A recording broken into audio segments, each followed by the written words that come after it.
Good morning, everyone, and welcome to this important event today.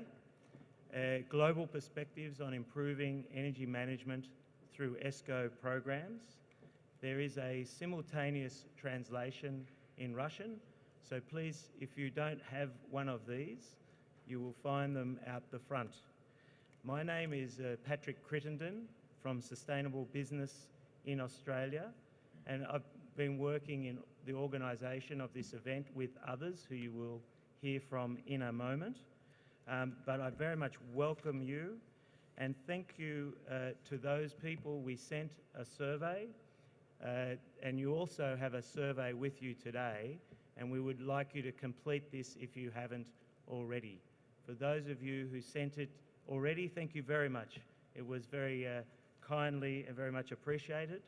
And the program for the workshop today you should find in your package of materials, and you can see that here with the background and welcome message as well as the agenda. We are a little late, so we'll just have a small amount of time for questions during the proceedings, but afterwards the speakers will be available to you at the back outside the room so that we can continue the discussion and the international cooperation which is so important with energy efficiency. So I would just like to invite Mr. Matrekin, who is the Director of the Department on Energy Efficiency at the Russian Ministry of Energy, to say a few comments to open the proceedings today. Thank you very much, Mr. Matrekin. Thank you very much, Patrick. Good morning, dear guests, dear participants of the 7th EMAK workshop. I am glad to greet you here. And as you certainly know, EMAK, as a part of IPEEC, is assisting its participants, policymakers and experts in the field of energy management in companies, industries, regions and countries to learn best practice on energy management, especially in policy framework, to develop human resources, to share information and knowledge on energy efficiency. So at present, we are attending the session dedicated to improving energy efficiency through energy management and energy service companies programs performance in a global dimension. The theme for our today's discussion is of high importance either for Russian Federation or all over the world. The reason is energy performance contracts are one of possible tools which allows us to get energy saving or improve energy efficiency on a commercial basis. The mechanism of energy performance contracts of risk type was introduced into Russian legislation in 2009 by adopting the law on energy saving and energy efficiency. In the next 5 or 6 years, our regions and we had much practice concerning energy performance contract signing and satisfying such agreements. As you know, many difficulties and faults were seen regarding this sphere of Russian legislation imperfection. For example, lack of skilled customers and performance, lack of long-term credits, loans, essential for any energy service project.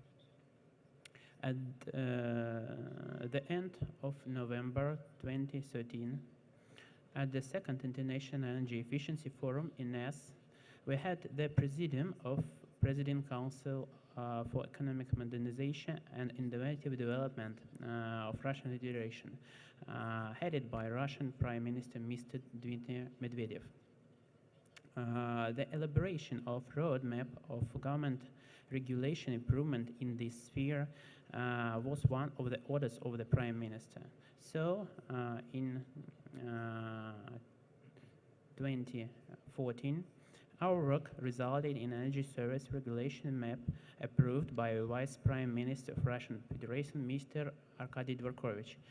By the way, Mr. Dvorkovich is here today. He is the chairman of the main plenary session of the forum taking place right now. So we had much work on the roadmap this year.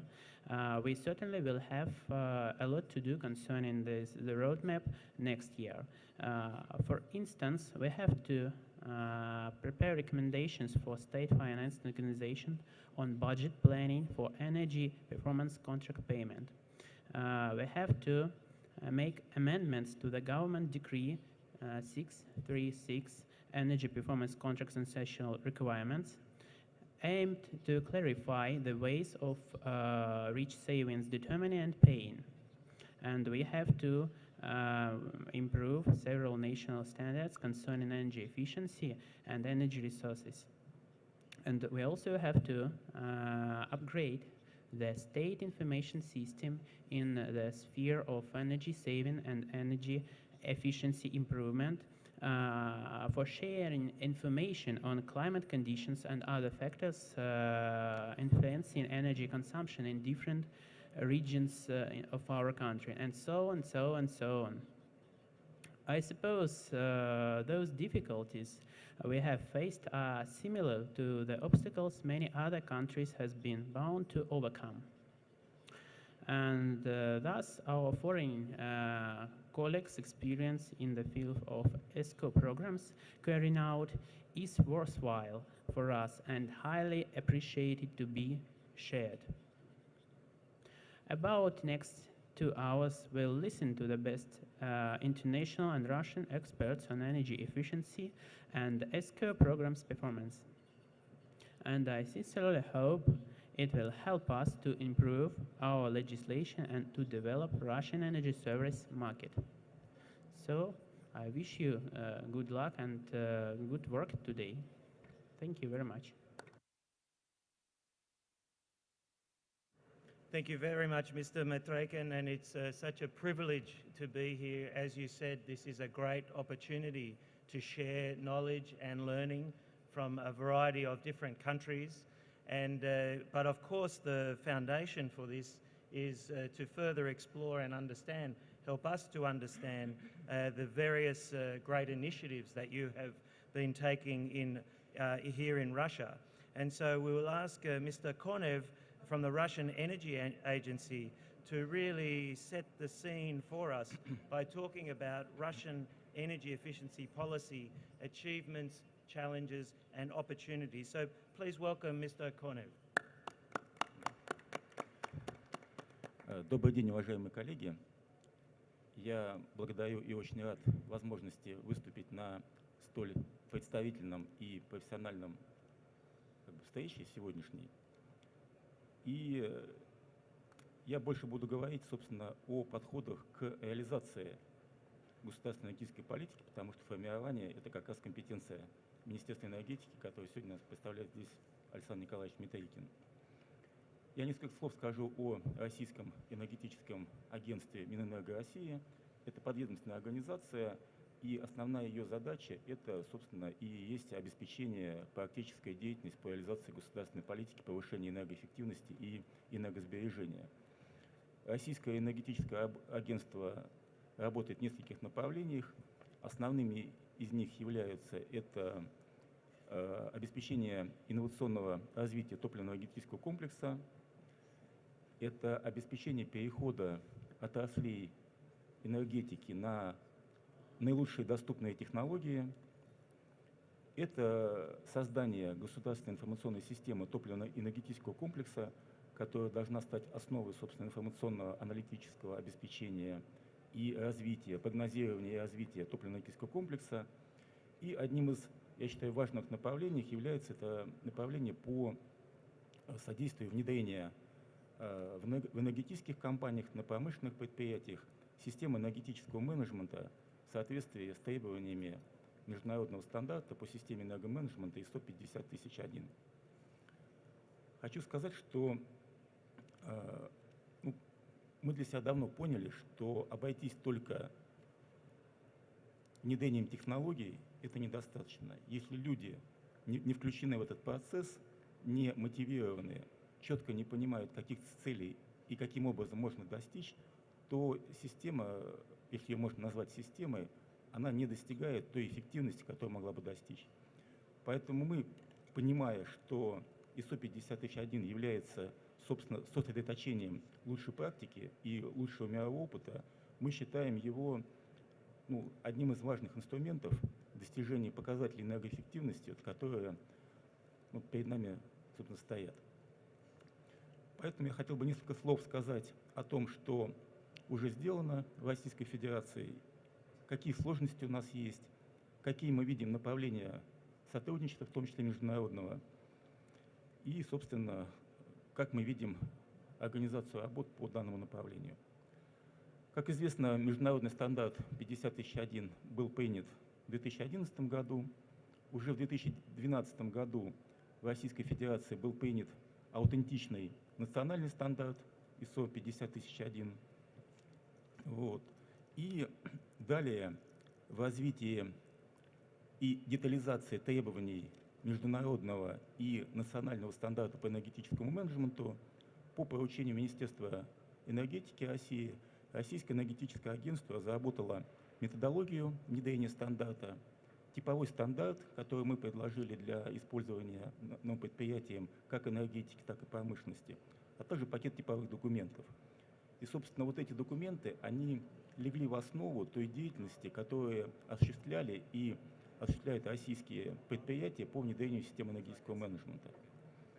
Хочу отметить, что очень плотно мы взаимодействовали и взаимодействуем с организацией ЮНИДа, Марко Материни здесь присутствует, и очень серьезно мы, я считаю, совместно продвинулись с точки зрения методологического обеспечения этого процесса, обучения специалистов лучшей практики и практической реализации проектов на промышленных предприятиях. Поэтому, в общем-то, я считаю, что мы достаточно хорошо сотрудничаем, но перспективы, я считаю, более обширны. Недавно по поручению Министерства энергетики Российским энергетическим агентством был проведен анализ практики внедрения системы энергетического менеджмента на промышленных и энергетических предприятиях с целью, собственно, оценки методологических подходов, а также результативности и эффективности внедрения системы энергоменеджмента на этих предприятиях. Но для себя мы сделали вывод, что в основном, конечно, система энергетического менеджмента внедряется на крупных предприятиях холдингового типа с большими энергетическими затратами, которые имеют достаточно сложную разветвленную организационную структуру. И, собственно, когда мы доказывали предприятиям, информировали их о тех эффектах, которые дает внедрение системы энергетического менеджмента, мы в первую очередь опирались на те данные, которые нам предоставила ЮНИДа, и которые, собственно, показывают, говорят о том, что компании, внедряющие систему энергоменеджмента, снижают потребление на 2-3% в год. Но для крупных компаний, для крупных промышленных предприятий это реально много.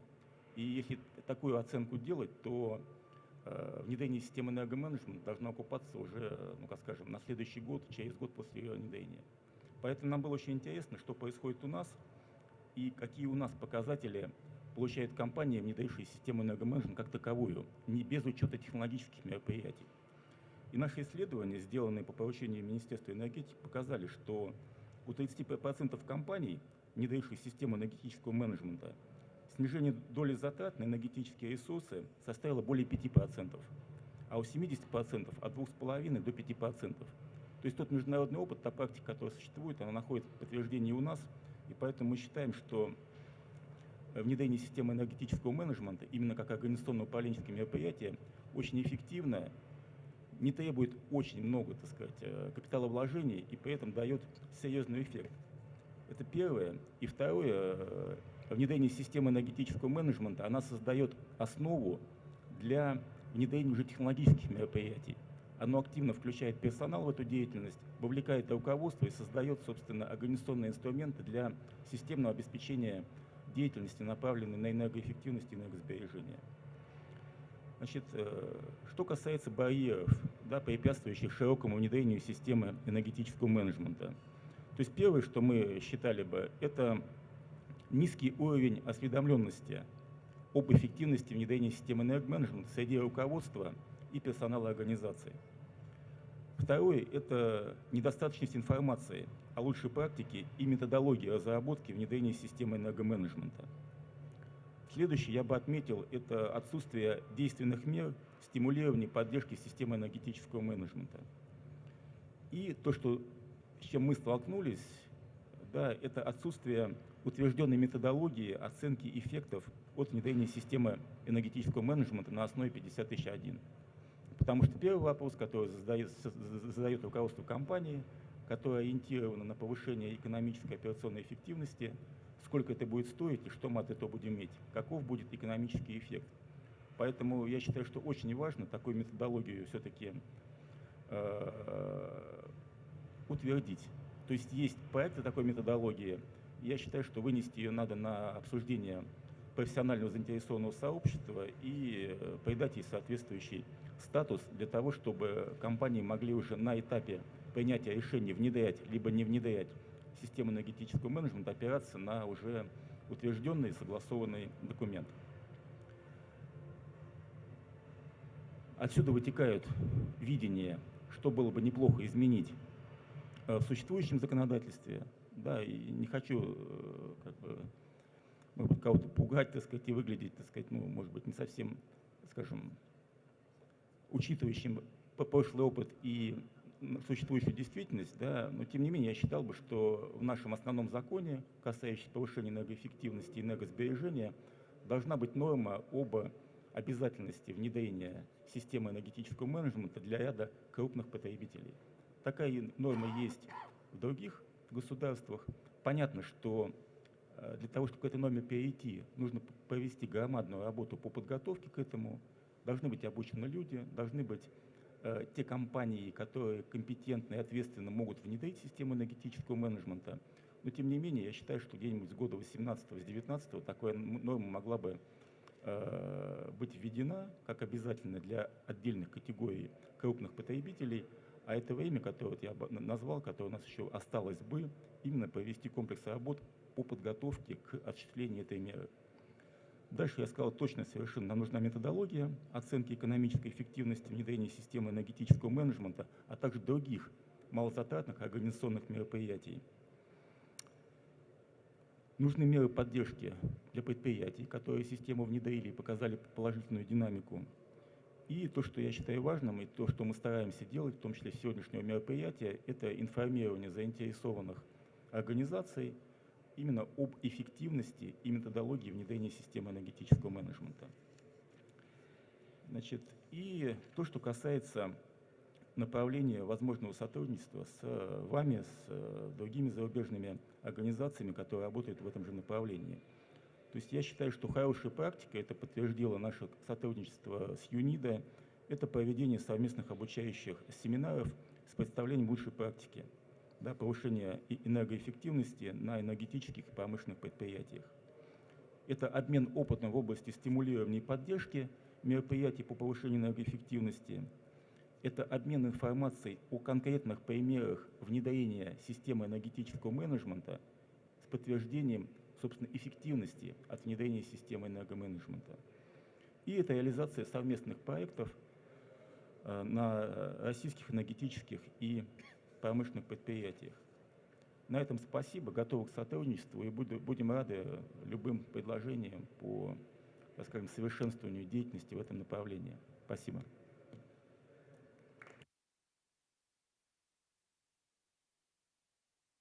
Thank you, Mr. Konev. And if I could ask Mr. Kovalchuk to introduce yourself and also to continue providing this context of the Russian energy efficiency policy and practice. Thank you very much. Добрый день, коллеги. Спасибо большое за возможность представить свой доклад. Очень представительный состав участников, еще раз говорю, то есть налагает ответственность за то, что будем говорить, и тем более за то, чтобы все, что мы скажем, оно выполнялось. Будьте добры, там, первый слайд. Или нет? Окей. Хорошо. Вот больше информации даже для наших коллег-партнеров из-за рубежа. Современная история энергосбережения в России, она началась всего-то каких-то 5 лет назад. В отличие от многих десятилетий в странах Западной Европы, Японии, Америки, когда очень активное и пристальное внимание вопросам энергосбережения начали уделять во время кризиса нефтяного 70-х годов, у нас новейший этап ознаменовало собой принятие федерального закона об энергосбережении. Несмотря на то, что сейчас прошло много времени, и мы понимаем, что закон в чем-то несовершенен, какие-то есть вопросы, проблемы, которые не нашли своего решения, но на момент принятия этот закон был кардинально новый для нашей экономики, вводил совершенно новые инструменты, механизмы и позволил, скажем так, получить какую-то эйфорию, ожидание, что очень много будет достигнуто.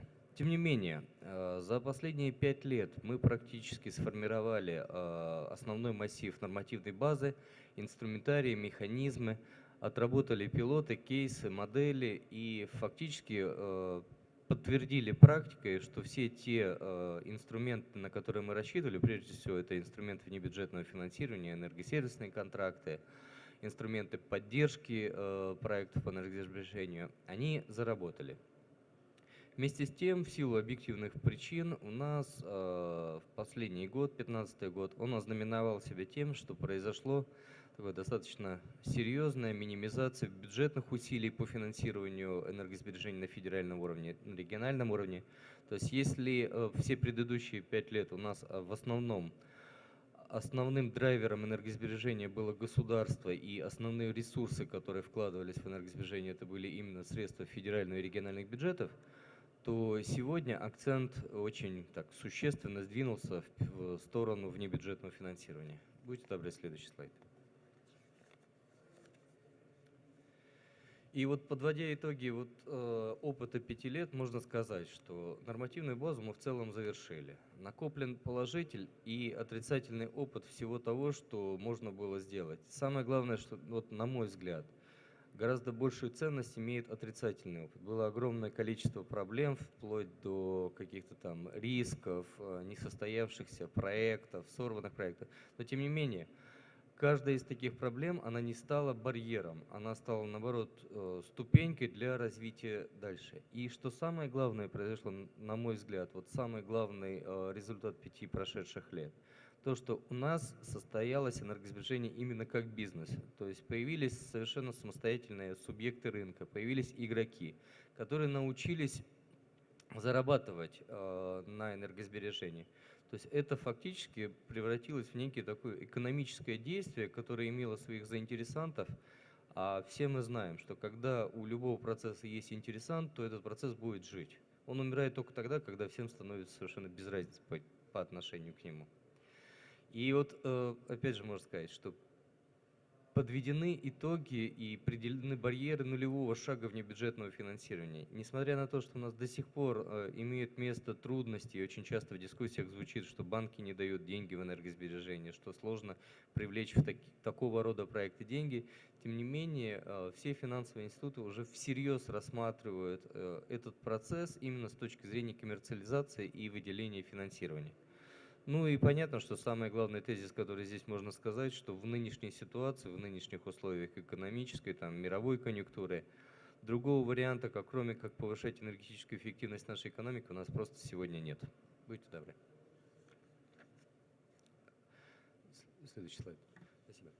Если вкратце и очень укрупненно говорить про основные аспекты государственной политики по энергосбережению, то можно выделить 7 блоков. Это, собственно, нормативно-правовая база, это исполнители проектов и мероприятий по энергосбережению, это грамотные, адекватные заказчики, то есть те, собственно, кто получает основную выгоду от проектов.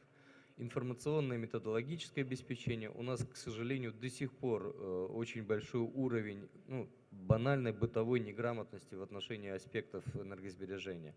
Это, безусловно, финансовый инструментарий, инфраструктура, то есть все те механизмы, инструменты, страхование, лизинги и факторинг, кредитование прямое проектов, которые, я понимаю, что коллеги из западных стран уже давным-давно внедрены. Для нас это такой достаточно новый этап в нашей жизни, и мы его только-только осматриваем. Безусловно, это измерения, без которых невозможна реализация любых проектов и мероприятий по энергосбережению. И последний блок, он достаточно активно сейчас так в работе, требования к зданиям, оборудованию, технологиям. Будьте добры, следующий слайд.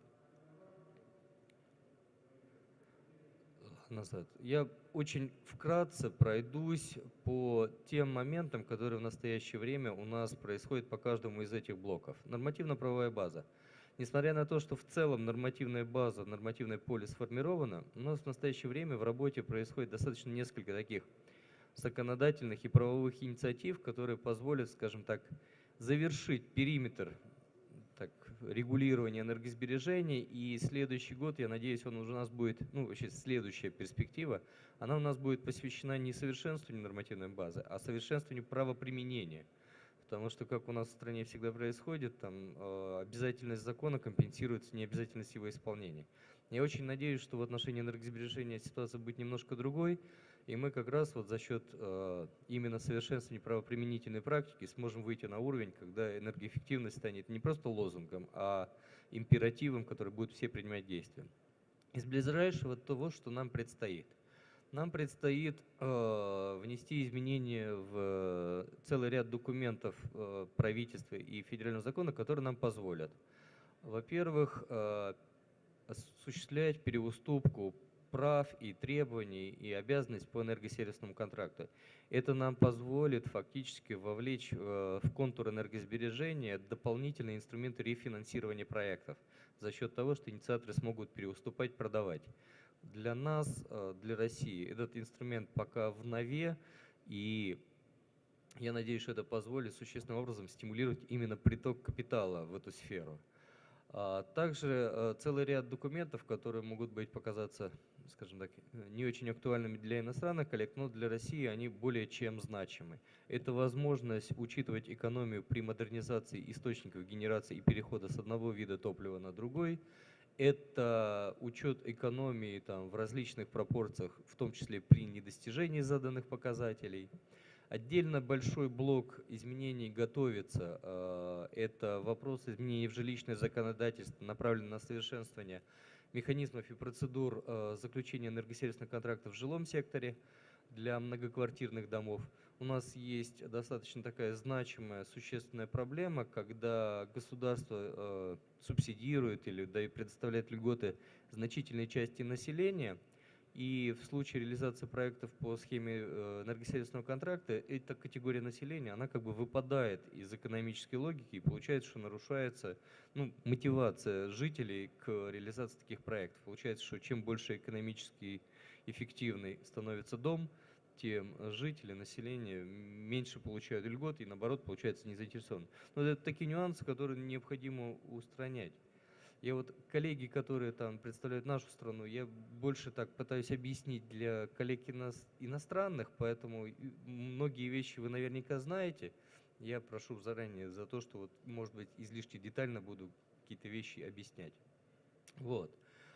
Очень важное изменение, которое нам предстоит, это изменение в базовый закон про энергосбережение в двух моментах. Первый момент – это переход от системы обязательных энергоаудитов. У нас последние 5 лет в стране действовало требование об обязательном энергетическом обследовании организаций с участием государства, бюджетных, там, крупных предприятий и так далее. Сейчас мы уходим от этой ситуации и переходим в режим обязательных деклараций. Точно так же мы продлеваем практику установления требований для бюджетных организаций на следующие 5 лет, когда каждая бюджетная организация должна по совокупности ежегодно в 2% снижать свое потребление в натуральных показателях. Это тоже позволит нам, если мы подкрепим инструментами контроля и поддержки, это тоже нам позволит фактически простимулировать бюджетную сферу как одного из крупнейших потребителей энергоресурсов для повышения эффективности потребления энергоресурсов. Отдельный большой блок, который у нас сейчас запущен, у нас последние несколько лет была очень большая активная дискуссия относительно требований энергоэффективности зданий, строений и сооружений. Это вот тот фундамент, тот кирпич, который фактически, я понимаю, что в западных странах он уже давно пройден, но мы до сих пор находимся в стадии формирования системы обязательных требований энергоэффективности к зданиям. чтобы у нас была введена система маркировки энергоэффективности, устанавливались требования непосредственно к теплопередаче, к теплопотреблению, к энергопотреблению, динамика была задана перспективу по ужесточению этих требований и так далее.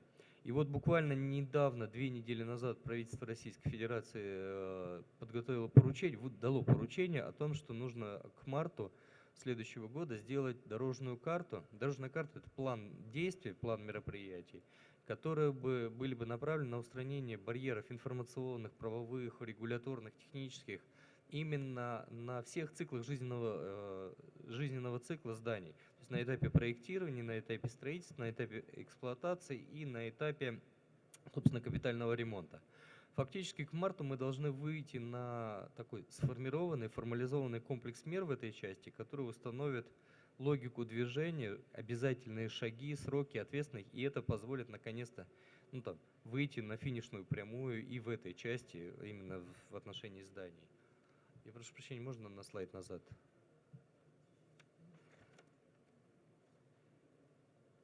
Окей. Коллеги, второй и третий блок, который я обозначал как основные такие блоки, элементы государственной политики, это, собственно, исполнители и заказчики. Почему я их выделяю отдельно? Понятно, что от того, как качественно будет сделан проект или мероприятие по энергосбережению, будет зависеть не только экономическое вознаграждение участников этого процесса, но это, я не знаю, насколько актуально это для вас, для нашей страны это актуально, вопрос именно репутации. У нас до сих пор проекты и мероприятия по энергосбережению во многих случаях и населением, и потребителем воспринимаются с достаточно большой степенью скепсиса, потому что еще не сформирована такая практика, ментальная практика понимания, что сэкономленный рубль – это тоже рубль, который заработали. То есть у нас до сих пор еще преобладает логика, что заработать рубль можно только за счет купив-продав. А вот экономия и, соответственно, высвобождаемый при этом финансовый ресурс пока еще так не сильно воспринимается. И поэтому работа с заказчиками и исполнителями – это очень важный блок, который позволяет фактически сформировать институциональные какие-то взаимоотношения. Когда возникают профессиональные исполнители, позволяющие за счет своей репутации, за счет наработанного опыта демонстрировать, что да, эти проекты осуществимы, да, по ним достигается эффект, этот эффект подтверждаемый, и он приносит понятный конкретный результат для всех участников. В этой части мы, имея уже определенный опыт, пошли по пути, что пытаемся стимулировать все энергосервисные компании к объединению, к созданию системы, когда фактически само профессиональное сообщество друг дружку мотивирует на определенный уровень квалификации, компетенции и так далее. Ну и понятно, что заказчики. Как я уже говорил, достаточно большая проблема. Насколько я знаю, мировой опыт – это проблема для всех стран, проблема компетентного заказчика, потому что очень часто происходит в процессе даже выполнения работ, изменения пожеланий и хотелок заказчиков.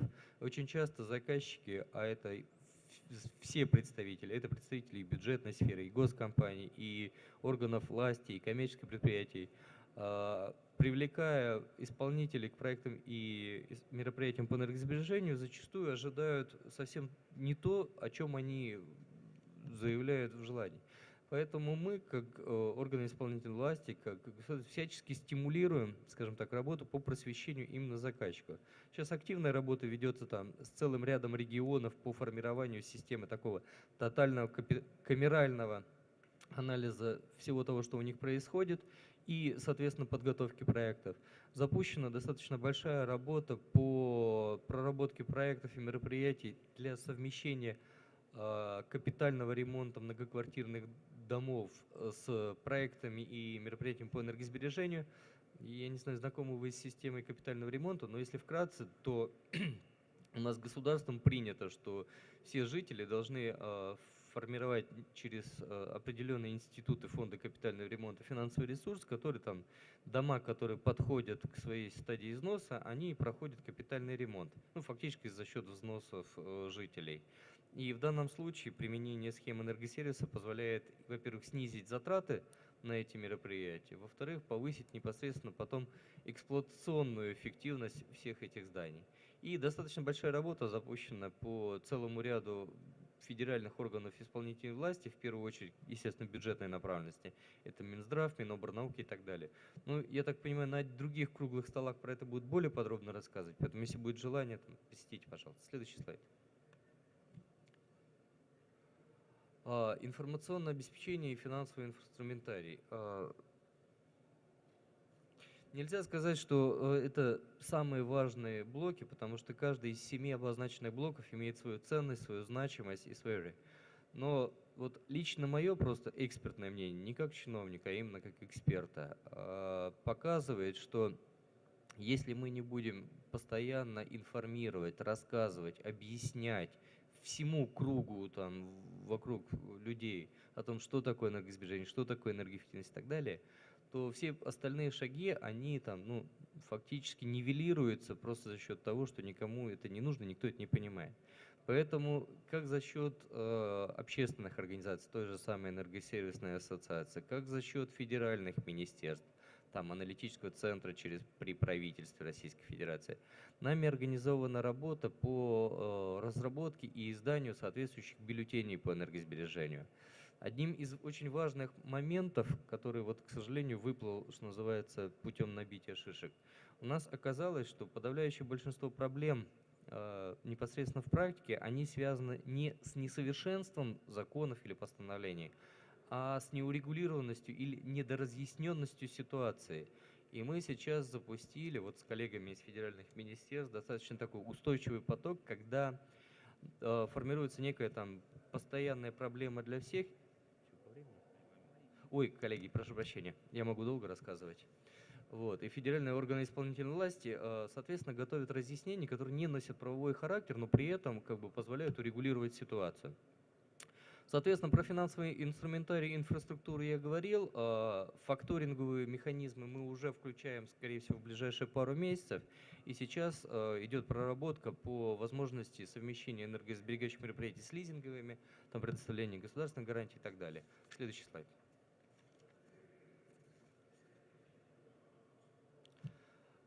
И буквально про измерение. Понятно, что измерение – это базовый элемент, и у нас сейчас находится в разработке именно как государственная инициатива две истории. Первая история – федеральный закон про организацию интеллектуального учета по электрической энергии. И второе, в инициативном порядке, я знаю, общественные организации разрабатывают закон по созданию, скажем так, некой институции по оператору коммерческого учета, субъекту рынка, который бы взял бы на себя этот функционал. И требования к зданиям, оборудованию, технологиям, как я уже сказал, есть поручение правительства по разработке дорожной карты по зданиям, и есть введен в действие некий функционал нормативный о перечне энергоэффективного оборудования, на которое распространяются льготы. Их мало, но все же они есть. Это инвестиционный налоговый кредит, ускоренная амортизация, налог на имущество. Этот перечень короткий, там порядка 30 позиций, но принимая постановление в начале лета этого года, мы сразу установили, что этот перечень ежегодно обновляется по мере подтверждения оборудования. И я очень надеюсь, что по мере развития там, и появления на рынке все более и более качественного оборудования и технологий, мы сможем все больше и больше на них распространять механизмы налоговой и фискальной поддержки. Последний слайд, пожалуйста. Последний. Совсем последний, где спасибо. Коллеги, спасибо большое. Я прошу прощения.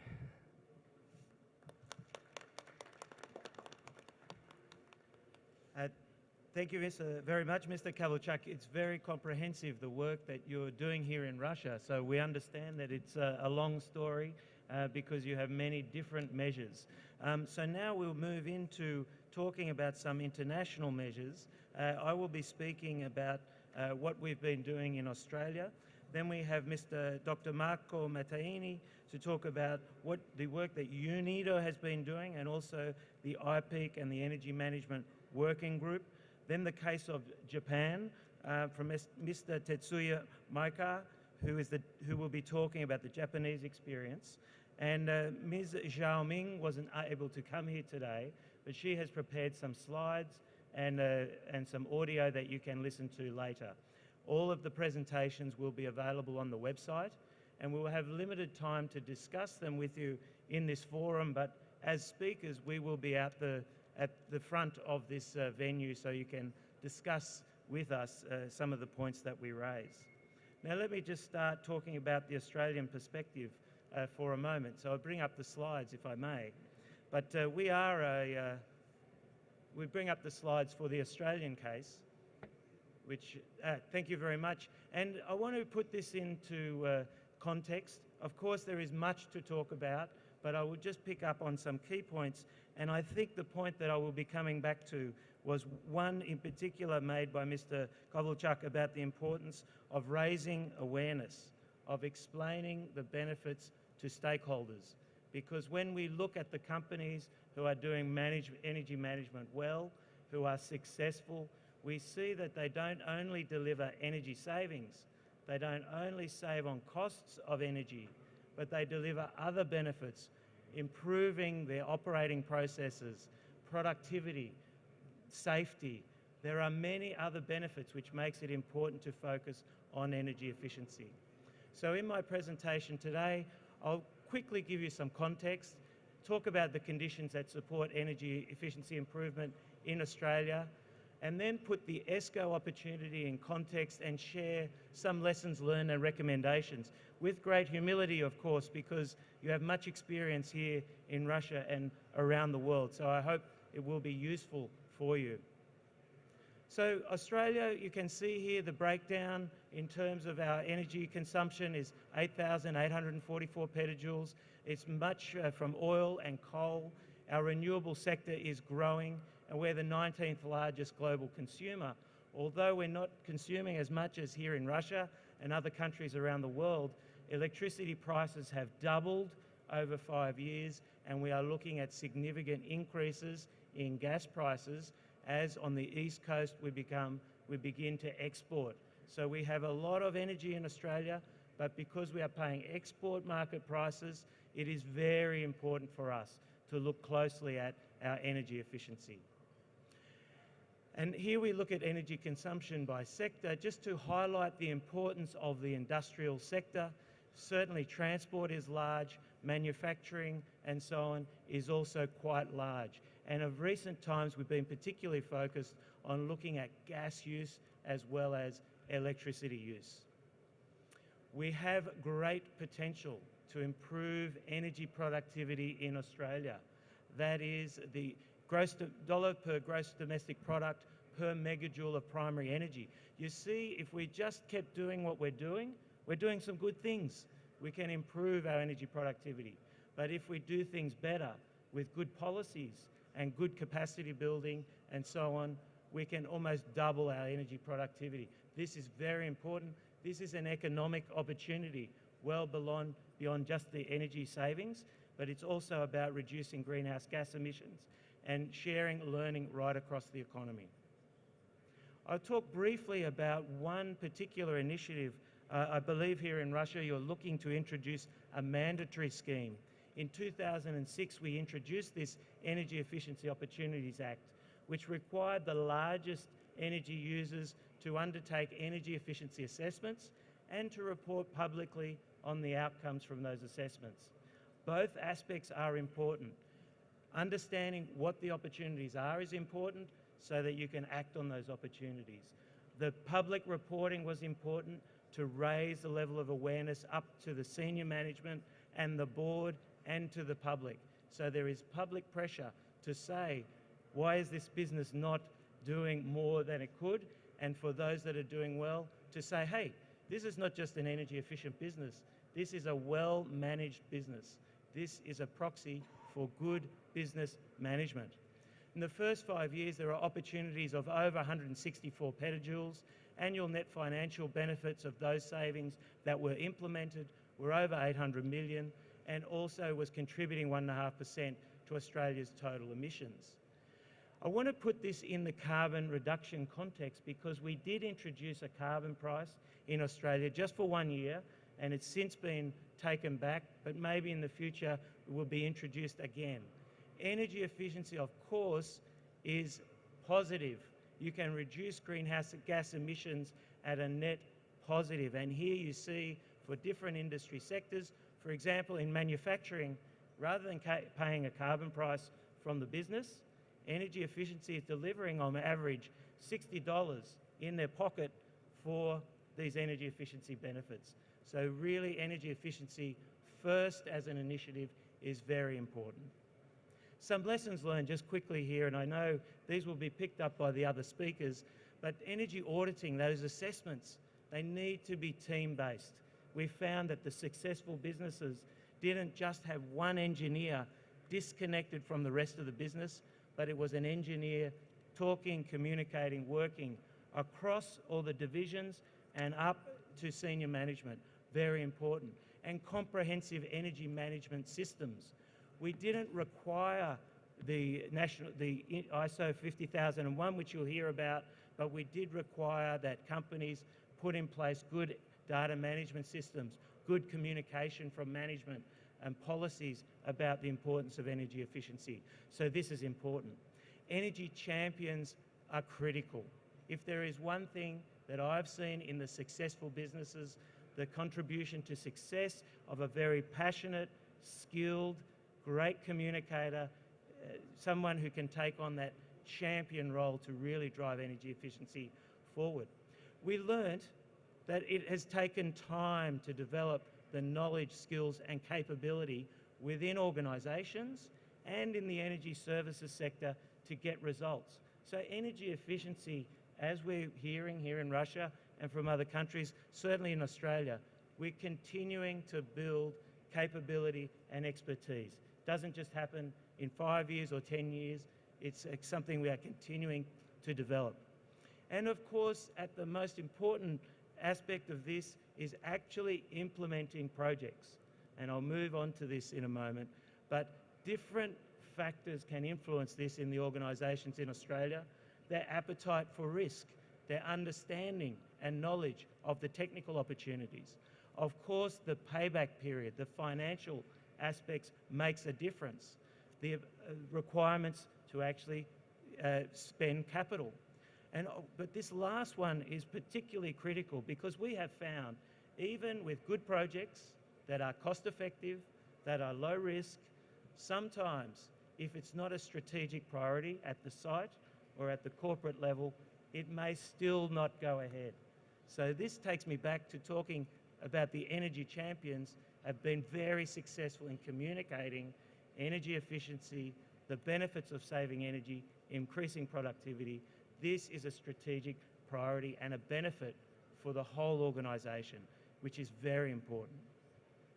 In summary, I know there are different barriers that we talk about and different solutions.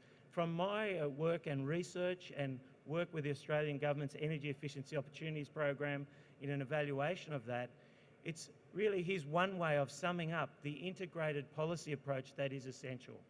Information and motivation so that managers can act on opportunities, skills and capacity to identify those opportunities, and of course, finance.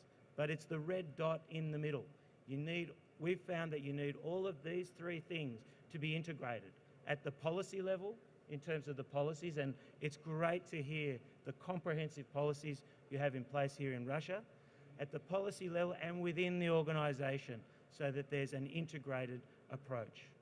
Now, I'm just going to focus on the finance side and come to ESCO discussion around energy service companies and energy performance contracts, but I wanted to set that context. Whenever we talk finance now, we try and talk information and motivation and skills and capability at the same time, because finance in its own right typically is not enough necessarily, so it needs to be an integrated approach. We have a number of financing options in Australia, from the Emissions Reduction Fund, which is an auction process where the government purchases least cost greenhouse gas abatement. And in the second major auction, we're seeing a lot more energy efficiency programs come through. The Clean Energy Finance Corporation. This is like our green bank, which is helping address those projects which make sense, but which our financiers are not really confident in funding. So they are filling that little gap there as well. ARENA is the Australian Renewable Energy Agency. It's focused on renewable energy, but most recently in workshops we held around Australia, we're looking at renewables in industrial processes And in doing so, the number one message is energy efficiency first. You must understand your process, reduce your demands, and then you can look at renewables and how they can contribute. So focus on renewables, but still coming back to energy efficiency first. The last two are some white certificate schemes that we have in place at the state level, the Energy Savings Scheme in New South Wales and the Victorian Energy Efficiency Target Scheme in Victoria, which is the state to the south of New South Wales. We have many options for financing, loans, leases and so on. And in this presentation I will have some links and you can see a great guide to the range of financing options that we have in Australia. And ESCOs, the energy performance contracting, is just one of those. And I think it's important to see it in the context. Like anything, these contracts, the use of ESCOs isn't a silver bullet on its own right, in its own right, but it can play a very important role. And in 2000, the Australian government, working with industry, developed a guide to energy performance contracts. And still today, this is being used. So it's been a very good basis for capacity building and for promoting energy performance contracts and the work of ESCOs. What are the advantages? You'll hear more from the other speakers, but of course, with an energy performance contract, you can shift the technical risk to the energy service company. They understand energy efficiency well. It puts a focus on performance as designed, remaining within budget, and also it's so important because you have responsibility after the implementation of an energy efficiency measure. So you get better chances of maintaining and operating this equipment properly after installation, a great benefit. Projects can be funded out of cash flow rather than capital expenditure. So for companies who don't want another large loan on their balance sheet, this can be an excellent opportunity. Guaranteed savings, of course, and ESCOs bring specialist expertise. Summed up in this diagram, if you look, I think most important is the bottom line. Do nothing is costing an organisation money. So as well as promoting the benefits and the good practices, we should make sure companies understand what they're missing out on. It's not for everyone, so if the organisation isn't comfortable with a long-term contract or don't have the appetite for this new approach, or if their project is small or it's difficult to measure, then perhaps an energy performance contract isn't appropriate. But in the guide that was developed, it provides a very nice checklist so that companies can work out if it is the best approach to use. 5 steps, again, if you'd like to look at the guide, it shows these different steps. And I'll just pick up on the next slide, which highlights the importance of selecting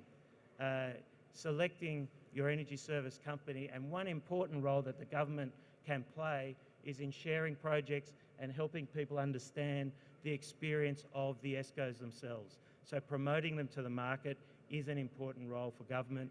And also for the non-profit sector, our Energy Efficiency Council, also funded by government, can play an important role here. So the lessons learned in a snapshot, I thought I would pick up on some of the key things we've learnt in Australia. The importance of maintaining a business as well as energy focus. I've seen that when the focus becomes around the energy performance contract, it gets very legalistic and very focused on energy savings. It's important not to forget there are strategic benefits, there are productivity benefits, and these need to be maintained as part of the conversation.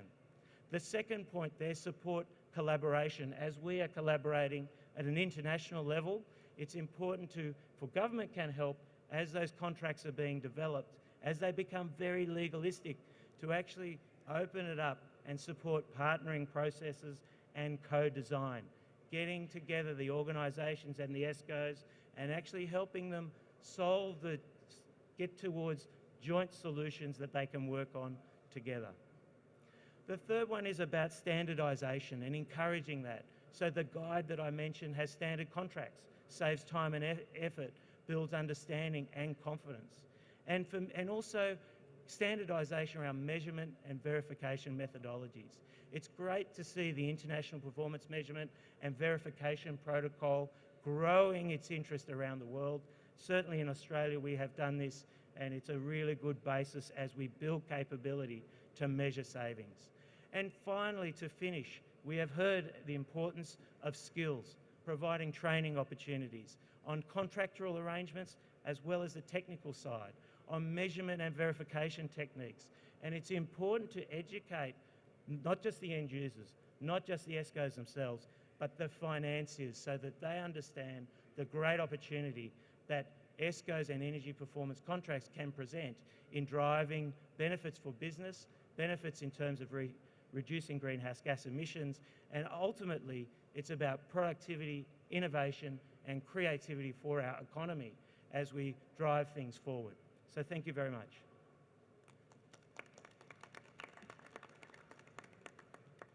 And so from this Australian perspective, I'd like to invite Dr. Marco Mattaini. He's the Industrial Development Officer in the Industrial Energy Efficiency Unit from the United Nations Industrial Development Organization, UNIDO. Thank you very much, Marco. We look forward to hearing your presentation. Thank you, Patrick, and good morning to everybody. It is a pleasure to be here today, and I would like to thank the organizers for inviting UNIDO and IPEEC Energy Management Working Group to participate in this event. My presentation, I will talk briefly about the work of UNIDO and the Energy Management Working Group in the area of energy management systems and ISO 50001, and I will try to make a few links to the activities of ESCO. Now, in this slide, you can see the current UNIDO Global Industrial Energy Efficiency and Energy Management System program. UNIDO started to promote energy management system in industry and the development of an energy management standard back in 2006 and 2007. Today, thanks to the financial support of the Global Environment Facility and other donors, we have ongoing projects in 17 countries, including Russia, and we are planning activities in 10 additional countries. Now, within these projects, we work with government counterparts and industrial energy efficiency stakeholders. The objective for all these projects is to support promotion and implementation of energy management system in line with ISO 50001 as a key strategy to reduce energy and money waste, to achieve sustainable and continually improving energy efficiency, and also to accelerate the adoption of best available technologies. Now, why did UNIDO decide to focus its industrial energy efficiency program on energy management system? Well, the answer is the experience and the evidence of a number of national and international industrial energy efficiency programs that showed that in industry there is a significant amount of energy that is wasted, and also energy efficiency improvement opportunities that are missed, not because of technological or financial reasons, but also because of organizational, process, and behavioral factors. So sustainable energy efficiency in industry is more a management issue than a technological issue. In the context of industry, also where for most of plants and facility, there is a continuous change of production mix and products, management personnel, the big problem becomes that energy efficiency is not integrated in the daily management practice of companies. Now, the solution, and I'm glad because I think it has been already mentioned by colleagues from the Russian Energy Agency and Ministry of Energy, and also Patrick, is that staff at all levels in an organization need to be engaged on the management of energy on an ongoing basis. Now, energy management system have proved to be a successful methodology to achieve this organization-wide engagement and also integrating energy efficiency in daily practice. Now, when we go to enterprises, I would say that for most enterprises, the implementation of energy management system represent a step change compared to what they are currently doing. And this step change requires additional new knowledge, complementary skills, and also different approaches and behaviors, both within the enterprises but also in the energy service provider community. So for this reason, within the current UNIDO program, we have a special focus on building the skills and the capacity of enterprises as well as energy efficiency service providers. In this slide, there is a very dense overview of the program that we are currently running in all these 17 countries. We have 12 days of training distributed in 4 modules, complemented with direct energy management system implementation experience. Now, in each country, this program aims to create a group of strong local energy management system consultant and service providers that can start offering the service to companies. And at the same time, we want to deliver tangible results and success stories that can help in further promotion. Now, when we say tangible results and success stories, we mean improvement of energy performance, energy savings, and increased energy efficiency. Now, how do we tell if energy performance have improved with the implementation of energy management system? I think that many of you know already ISO 50001 has a requirement to improve not only the system, but also energy performance. This is a requirement unique to ISO 50001, ISO 9000, ISO 14000, they don't have such a requirement. So if a company wants to improve performance, they have to be able to measure this performance improvement. There are a number of ways and a number of indicators that are used by companies and also consultants today to measure performance. Unfortunately, not all of them are equally correct, and they provide a reliable picture of whether performance are improving or not. In this slide, there are a real-life example of 3 energy performance indicators for a brewing industry. On the graph on the left-hand side, energy consumption, it shows the total energy consumption of the company, and the result was a reduction of more than 16%. In the graph underneath, looking at the specific energy consumption, the performance of the company during the same period was 2.19% worse. So performance were worse than the target value. On the right-hand side, there is a third representation of the cumulative savings achieved based on a multivariate regression analysis. And in this case, the company saved almost 9% of energy. Sorry.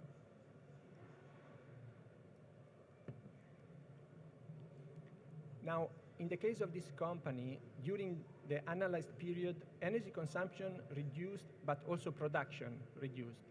In such cases, is necessary to be always very careful on how we understand performance. And in this specific case, the energy manager of the company was informed that it did not perform well because the company had specific energy consumption as their energy performance indicator. But in reality, performance improved, as shown by the multivariate regression analysis. So when we look and talk about energy management system implementation, the definition of the right energy performance indicator is extremely important. There are many reasons.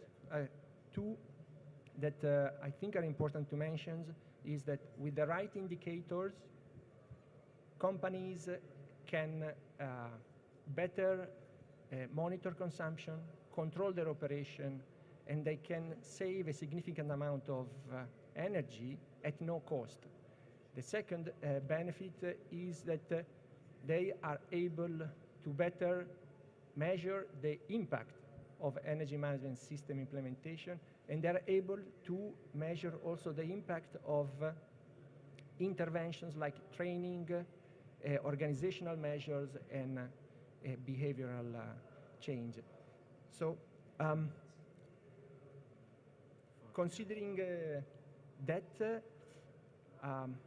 I think that the possibility and the ability to measure the impact of energy management system with a good or acceptable precision is something particularly important for ESCO business and also for developing energy performance contracts. So I think that this area of having the right energy performance indicator is important not only for successful energy management system implementation, but also for opening opportunities for a greater ESCO involvement and use of energy performance contract.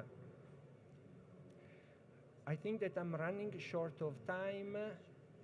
I have 3 slides that wanted to just point out an example of policy measure that had beneficial impact both on energy management system, dissemination, and ESCO, is the case of Denmark, but I would skip it. Yep. And I will use the last 5 minutes to tell you a bit about the IPEEC Energy Management Working Group activities. The Energy Management Working Group is an initiative of the Clean Energy Ministerial and of the International Partnership for Energy Efficiency Cooperation. It is formed by the government representatives of 12 countries at the moment, and the representatives are those belonging to institutions that are responsible for energy efficiency implementation in their countries. Having said that, the working group is trying to collaborate and work also with additional international organizations, including UNIDO, as well as with the private sector. The working group has a number of work streams that are undergoing, and here there is a representation of the 4 main areas. And one is building the business case for energy management system. It has been mentioned earlier, the need to convince companies' top management that it is a profitable and business sensible decision. There is work on supportive programs and policies, and in this area, work is concentrated on strengthening conformity assessment for ISO 50001. There are activities for private sector engagement, and I will say a few words afterwards, and then work to provide supporting tools and resources for energy management system. Next one, please. The working group is taking a collaborative approach, trying to engage with other countries, organization, and private sector, and they have set up a number of activities like the Industry Energy Efficiency Action Pledge or the Energy Management Leadership Awards. These are all initiatives where the working group is trying to support and facilitate the dissemination of energy management system and ISO 50001. No, next one. Next one. As I mentioned, I think some work that is particularly interesting and useful for everybody is that on case studies. The Energy Management Working Group is building a database. There are already 18 case studies. They can offer very useful information for marketing and selling ISO 50001. The Global Leadership Program is meant to help companies that are championing or have success stories within their countries to emerge and help in replication. Next one, please. And last 2, but 30 seconds, the certification program for lead auditor. This is, I think, an important area. So far, UNIDO has focused on building the capacity of the consultant base for implementation, but there is a need also to improve capacity of the lead auditors and the conformity assessment. So here there are more information in the presentation, and I'm sure that Graziella Siciliano, she will be happy to provide answers or guidance if needed. Thank you. Sorry for exceeding time. Thank you, Dr. Mattaini. Look, there is so much information. You have great slides to share, and if you have some questions, please catch up with Dr. Mattaini after this session, as it's great work that is being done there. And our final, we won't hear, the Chinese speaker has kindly, she couldn't make it today, but she has recorded some information which we'll make available on our website. But our final international speaker is Mr. Tetsuya Maika, Deputy Head of International Affairs Committee, the Japan Association of Energy Service Companies, and he's also the advisor of Energy Solutions Department, Plant Engineering Division at Nippon Koei Company Limited. So please welcome Mr. Maika. Thank you very much. On behalf of Japan, first of all, I'd like to introduce some of the situation about energy on behalf of Mr. Dewaki from the Ministry of Economy, Trade and Industry. First of all, this is the chart of the Japanese energy consumption. As you can see, in the year of 2011, we had a nuclear accident in Fukushima, and since then, none of the nuclear power plant has been operated for more than 3 years. So this is an identification of that situation. And this is something about the global warming issue. As you can see, Japan is the country who emit CO2 only 2.8%. So it is a very small amount, I understand. But on the other hand, Japan's government will declare in Paris next week that we will reduce CO2 emissions by 26% by 2030. And in order to achieve this, the Japanese government is trying to make this portion of the electricity generation, oil, coal 26%, and natural gas 27%, and renewable 22 to 24%, and nuclear 22 to 20%. So this is the breakdown of the electricity generation in the year of 2030. Next one. And as for the demand side of energy consumption, Japanese government is proud of the consumption of industrial sector has not been increased at all for more than 40 years. But on the other hand, commercial sector has increased their consumption. And this is also the case, okay, can you hear me?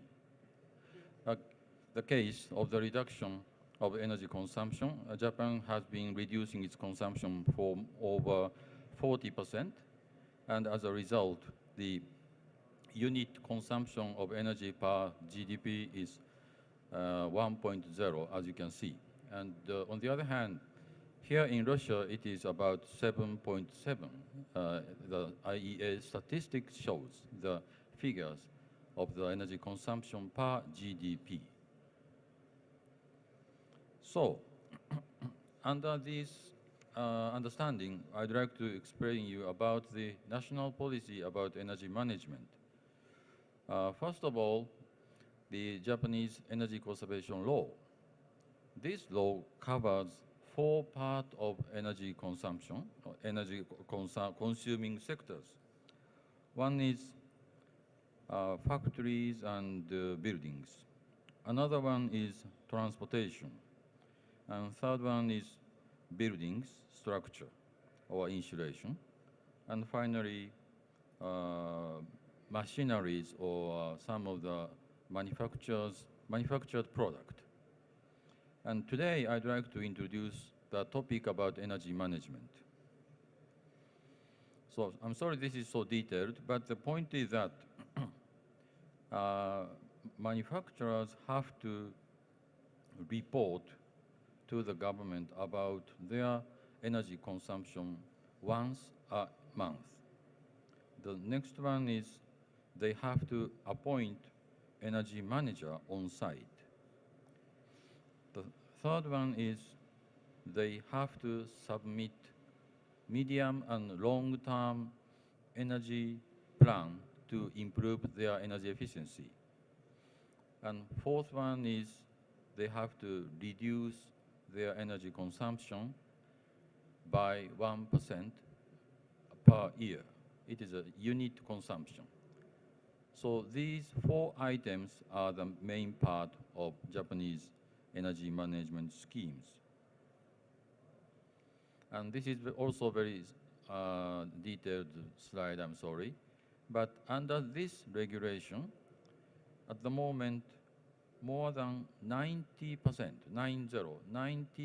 of Japanese factories are regulated by this energy management regulation.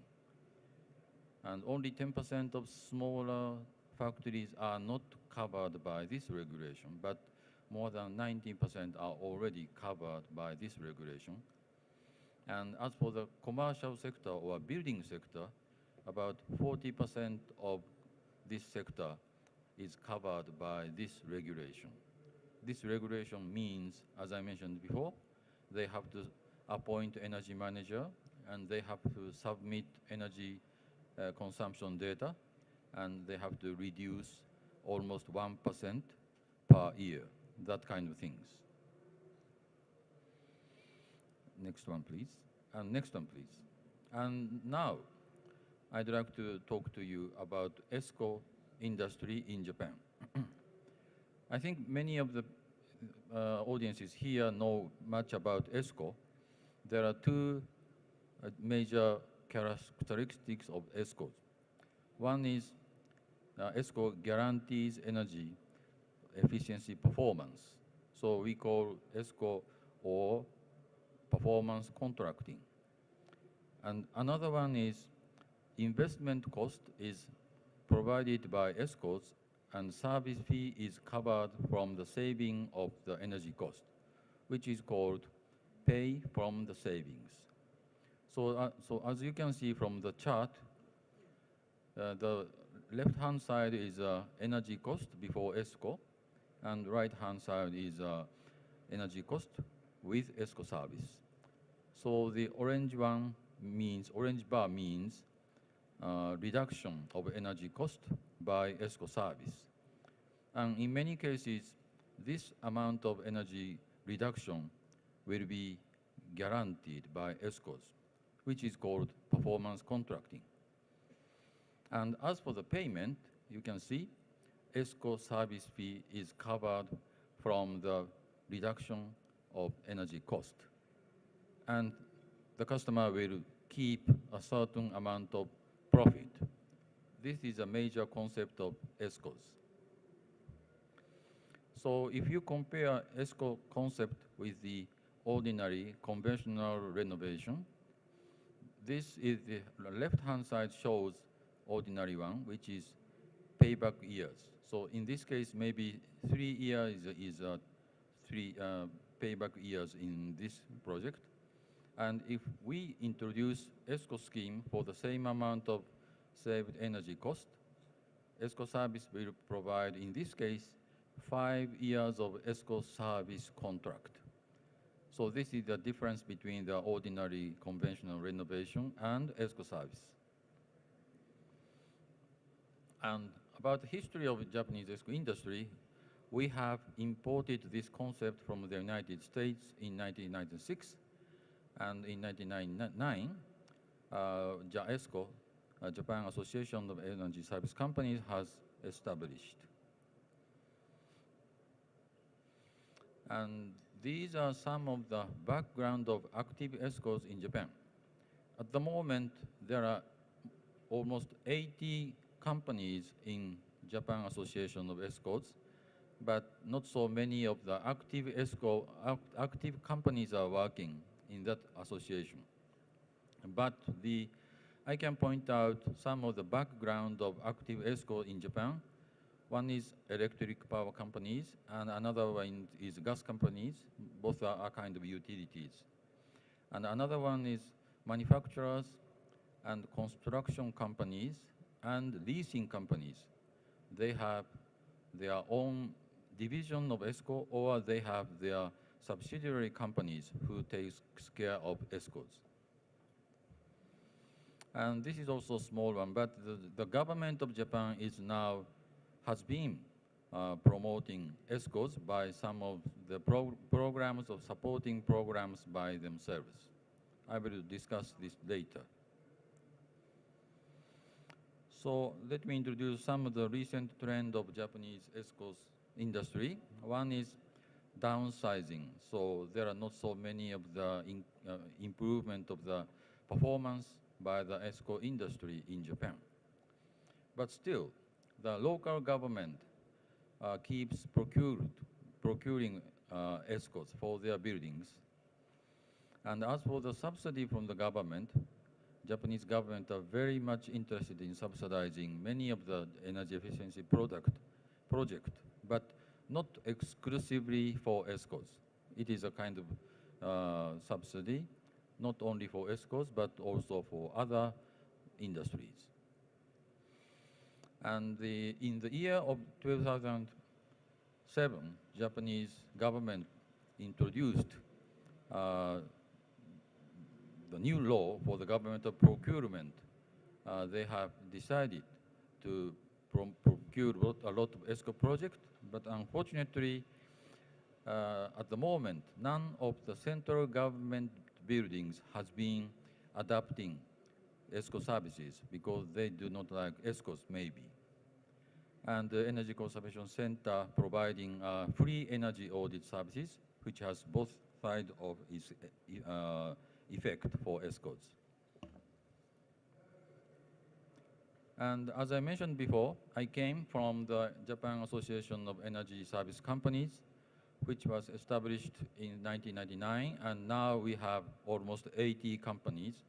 We are now making some of the policy lobbying activities, as well as some of the statistics, which I will show you next slide.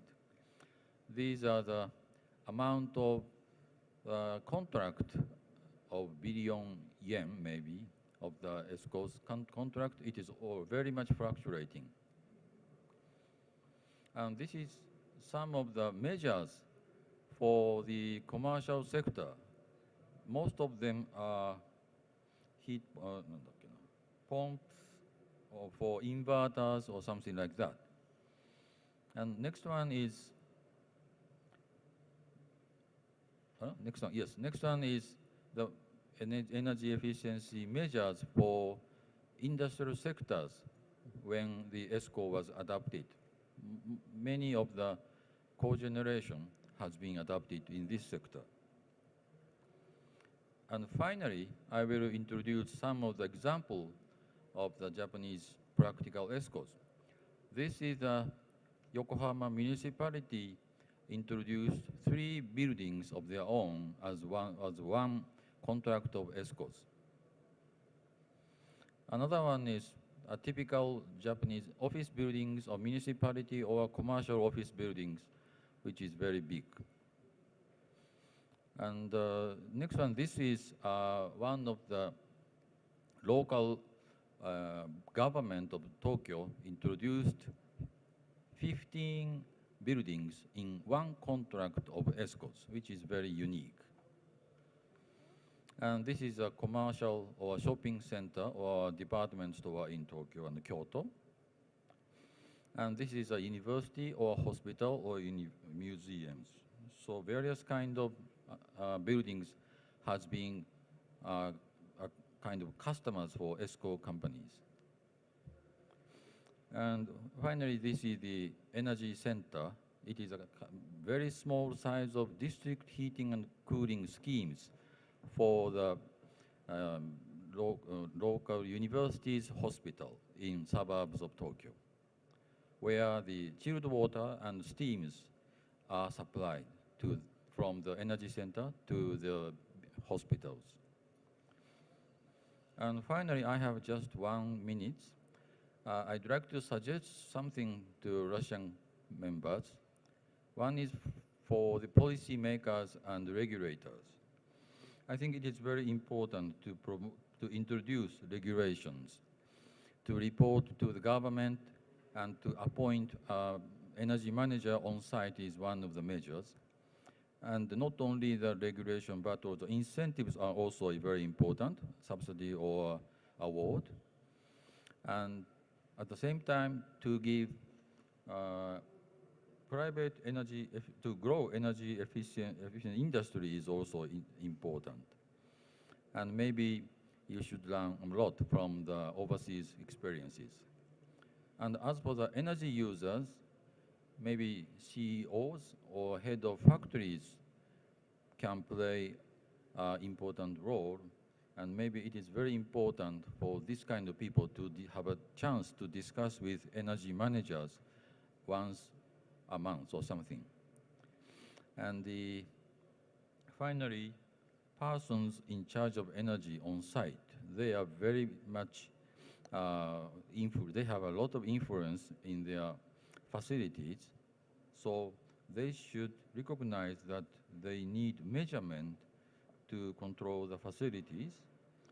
At the same time, they should compare the energy data with other sites. And finally, they should disclose the energy consumption data to employees, not to the outside of the company, but at least inside the companies, that this factory or this building has consuming this amount of energy, and they should compare it from the data of the previous years. And thank you very much for your attention. Спасибо. Well, thank you, Mr. Maika. Very informative presentation and great slides which you can access on the website and take a look at. We don't have time for our panel discussion in this room. However, we're very happy, I think everyone here, to meet with you outside in order to continue the conversation. We also have the evaluation form, which we would ask you, the survey, to complete if you haven't already. And thanks once again to those people who have.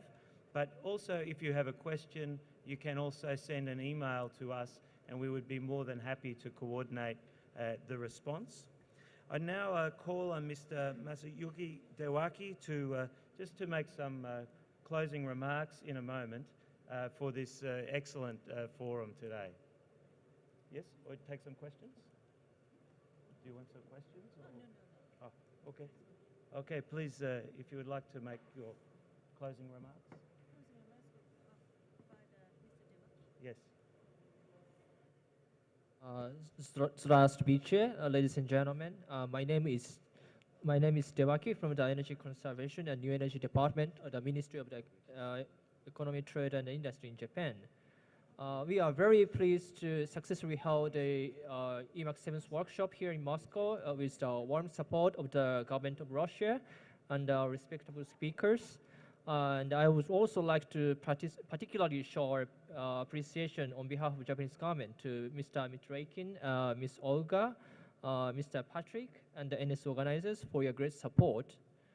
According to the IEA outlook, the world energy demand has grown twice for the last 30 years and expected to further increase 37% by 2040. Under the limited energy resources and the environment in the whole world, how we achieve the coexistence of the economic activities and the civic life is an important challenge that must be addressed in the whole world cooperation. We believe one of the most important solutions to address these challenges is improving energy efficiency.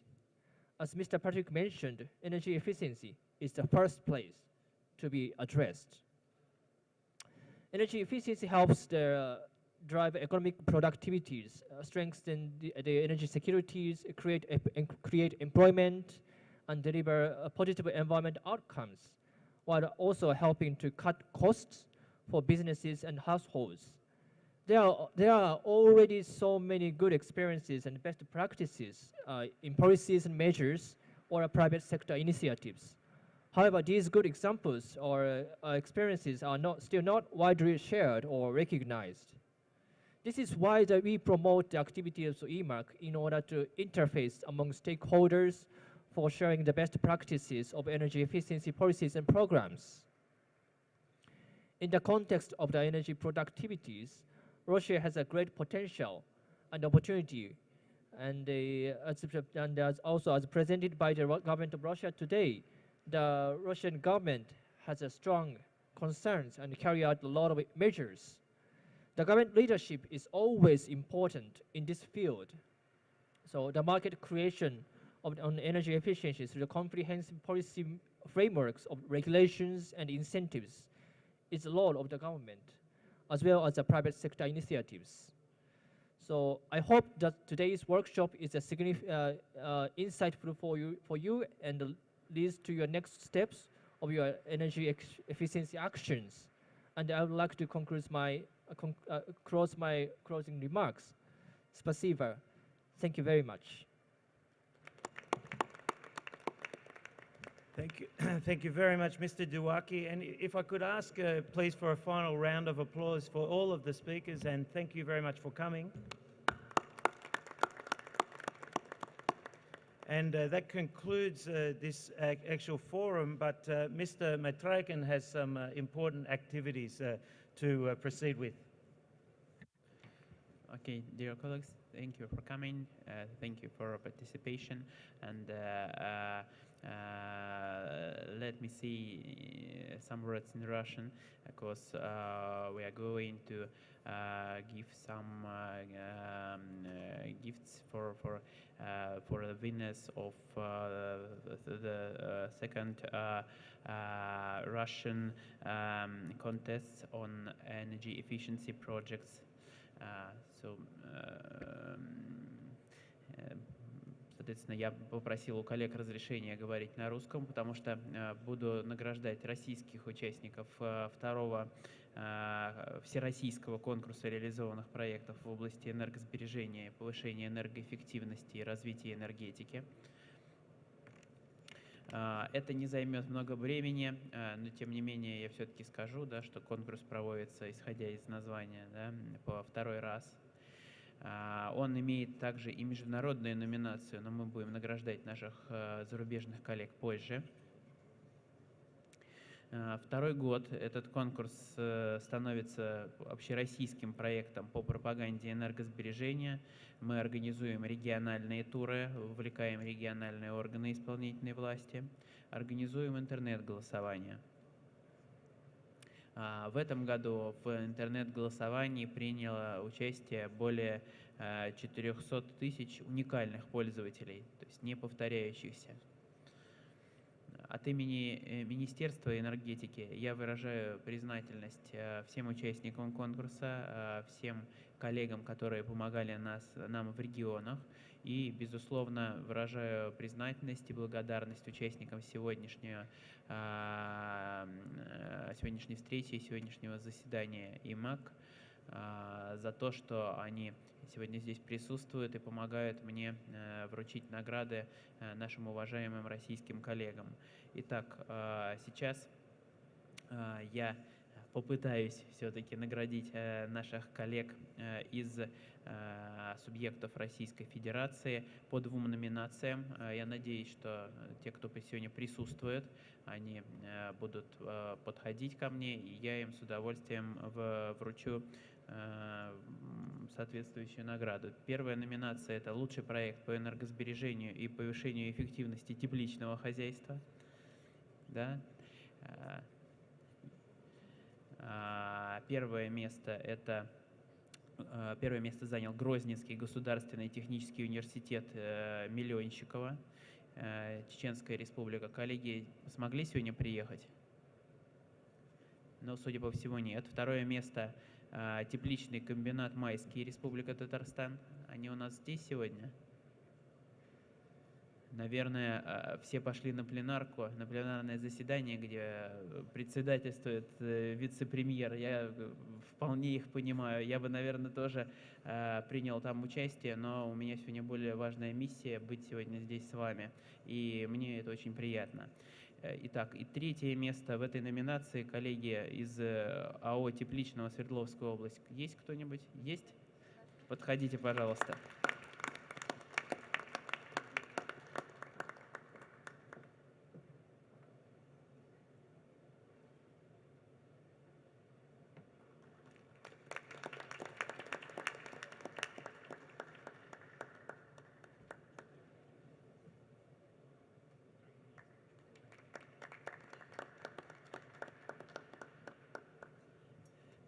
Спасибо. И вторая номинация – это лучший проект по энергосбережению и повышению энергоэффективности в животноводческих хозяйствах, птицефабриках.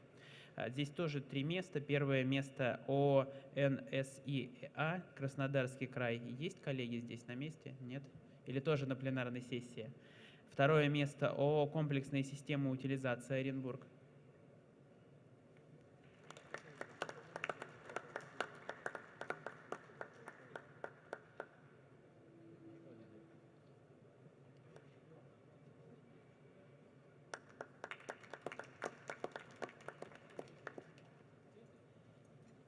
И третье место – агрофирма «Рябиновка», Республика Башкортостан. Есть у нас здесь коллеги? Подошли они, успели? Ну, коли не успели, мы обязательно вручим награды нашим уважаемым отсутствующим коллегам на другой сессии. Я думаю, что никто против не будет. Еще раз хочу поблагодарить всех участников сегодняшнего мероприятия, сказать большое спасибо. Приезжайте к нам в следующем году, мы обязательно еще что-нибудь интересное организуем, поделимся своим опытом, продвижение системы энергоменеджмента и продвижение и развитие рынка энергосервисных контрактов в Российской Федерации. Спасибо. Thank you very much. We will see you outside, but can I let you know once again how important it is if you could complete this very short survey and please hand it to our colleague at the back door, Shumpe, who will take it for you. We very much appreciate it. Thank you to those who've done it online, but if you haven't, please do it today. Thank you very much.